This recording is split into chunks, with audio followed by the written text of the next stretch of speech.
Nagiging napaka-kontrobersyal ang desisyon ng Korte Suprema na ibasura ang impeachment complaint laban kay VP Sara Duterte. Kahit mga dating hurado ng Korte Suprema at isang dating Chief Justice, may mga mahalagang kwestiyon sa nilabas na desisyon ng Korte Suprema nitong nakaraang linggo lamang. Para po sa mga hindi abogado, himayin natin itong desisyon ng Korte Suprema na umabot po ng 97 pages sa mas simple mga kataga. Ayon sa Korte Suprema, meron pong dalawang malaking problema ang pagkaka-impeach ng Kongreso kay VP Sara Duterte. Una, labag daw ito sa one-year limit para mag-initiate ng impeachment complaint laban sa isang opisyal. Pangalawa, hindi raw dumaan sa due process ang pagkaka-impeach kay VP Sara. Ngayong gabi po, bilang unang bahagi ng ating explainer, pag-uusapan muna natin itong one-year bar. Ito po ang malinaw sa konstitusyon natin na no impeachment proceedings shall be initiated against the same official more than once in a year. Yan ay para po hindi patong-patong ang mga kasong isasampa laban sa isang opisyal at wala nang matitirang oras para sa tunay na trabaho.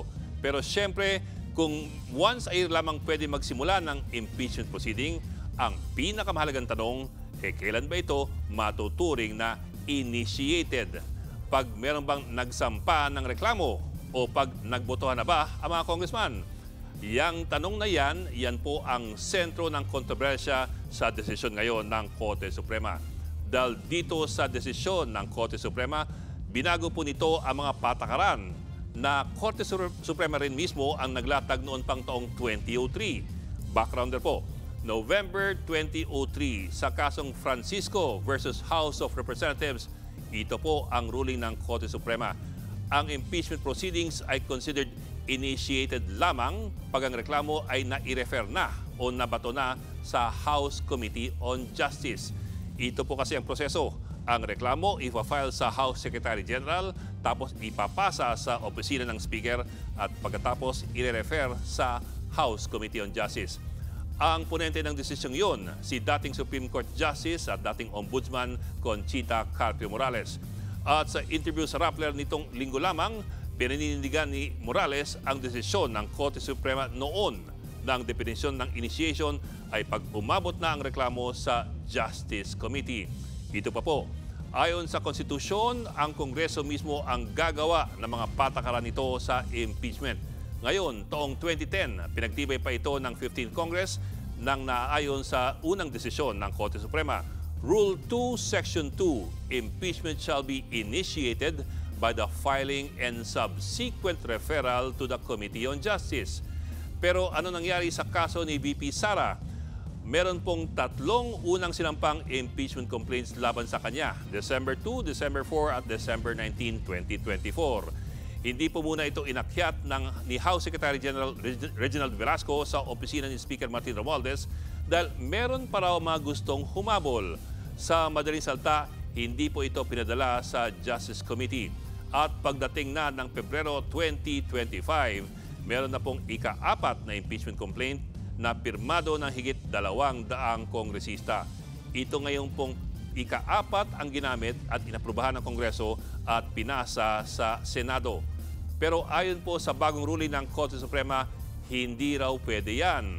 Ang unang tatlong impeachment complaints ay hinayaan lamang daw ng Kongreso dahil pinaboran nito ang ika-4 na reklamo.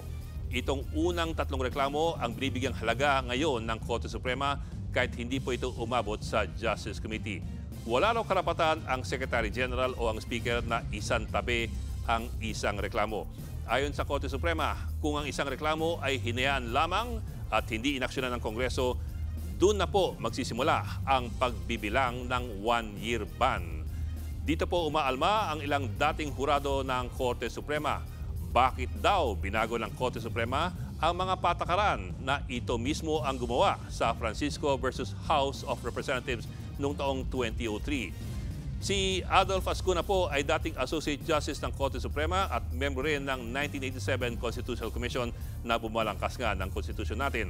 Ayon kay Ascuna, hindi patas na gagawa ang Korte Suprema ng bagong patakaran dahil sumunod lamang ang Kongreso sa unang patakaran na ginawa ng Korte Suprema. At may dagdag pa pong komplikasyon sa bagong patakaran ng Korte Suprema ngayon. Noong panahon po ni Pangulong Gloria Arroyo, mayroong mga abogado na taon-taon inuunahan po ang oposisyon na magsampa ng mga impeachment case laban kay Pangulong Arroyo. Ang suspetsya ng ilan, sinasadya ito para lang i-trigger ang one-year ban sa pag-i-initiate ng mga impeachment complaints. Ang magiging malaking tanong ngayon, sa ilalim ba ng mga bagong patakaran, may karapatan ba ang Kongreso na mamili ng impeachment complaint na gusto nitong isulong?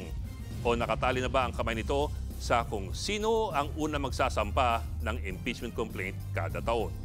Mga kapatid, Ed Lingaw po, maging maalam at may pakialam sa mga napapanahong balita sa ating bansa. Para sa mas malilimang pagtalakay at paghimay sa mga issue at headlines, mag-follow at mag-subscribe sa social media pages ng News 5.